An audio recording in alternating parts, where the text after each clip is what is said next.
This lesson, we're going to learn how to exaggerate our animations. So here's where we left off, and we have this title. Now, exaggeration to me is one of the most universal principles that we can apply here in After Effects. It even applies to non-moving elements. And what exaggeration says is that for our audience to understand what we're trying to convey, we probably need to begin by identifying first, what are we trying to convey? So in this case, we have tight deadlines, and we want the audience to have a feeling of tightness and constriction and being squeezed. And so exaggeration says, okay, now that we have identified what message we want to send with this, we need to exaggerate it to more clearly show and feel like what we want it to. Now, exaggeration can be applied in hundreds and many different ways. So in this case, we're going to be using it to exaggerate the feeling of constriction and squeezing. So let's begin by just exaggerating some of our keyframes. So let's go into tight and deadlines, and we have this tracking amount keyframed. I just hit U to bring up the keyframes. So at the beginning, let's exaggerate this motion by increasing the size of these out to the edges of our window.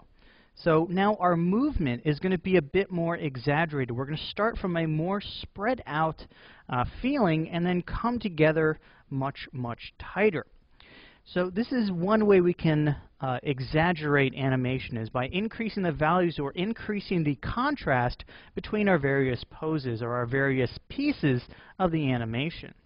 Now, towards the end, I would like to actually distort the text to make it feel like this text is being squeezed.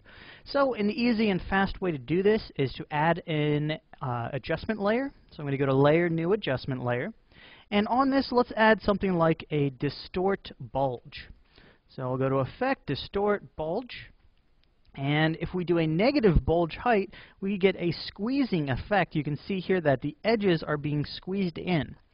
Now, we need to define the radius for this because that's going to control a large part of this effect. So you can see here, by turning this adjustment layer on and off, this latter one, the one that is exaggerated, feels much more tight and feels much more constricted. Okay, so let's come in here and let's animate this. So I'm going to end on these values, so somewhere around -1, -9. And because of the effect of this effect, we're going to need to animate this to move with our text. So our text begins sort of stretched out. So let's go to our adjustment layer, bulge, and let's stretch out this effect. And let's shrink it down to match sort of our squash and stretch. And let's turn off the bulge height. So we're not going to start with this effect on. And as the deadlines get tighter and tighter, we can see that now our text is being squeezed, and we have this constriction going on, up until the point where it's almost unreadable. Now at this point, we sort of go into staging and readability, so we might want to just scale these up just a little bit. So I'm going to go to the scale here on our null, and let's just increase this just ever so slightly so that we can still kind of read this. And of course, whenever we modify that, we're going to have to modify this bulge. So let's pull this out, and now we have this really nice exaggerated animation. So I'll just hit 0 to play through this, and what we have is a tightening and a constriction of this text.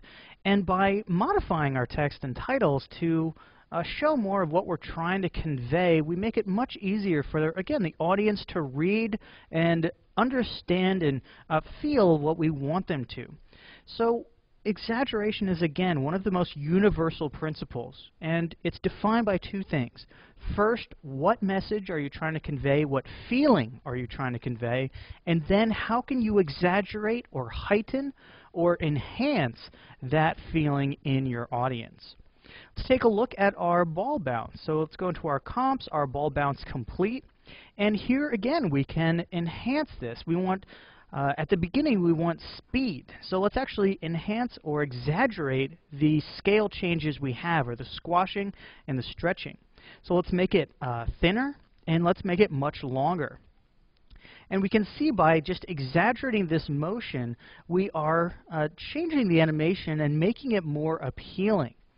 And exaggeration doesn't always have to be increasing values. If you want it to be a more placid scene, you might exaggerate by decreasing the values. So in this lesson, we took a look at the principle of exaggeration, which is all about defining what you want and then modifying or heightening those areas of your comp and of your animation that convey the message that you want.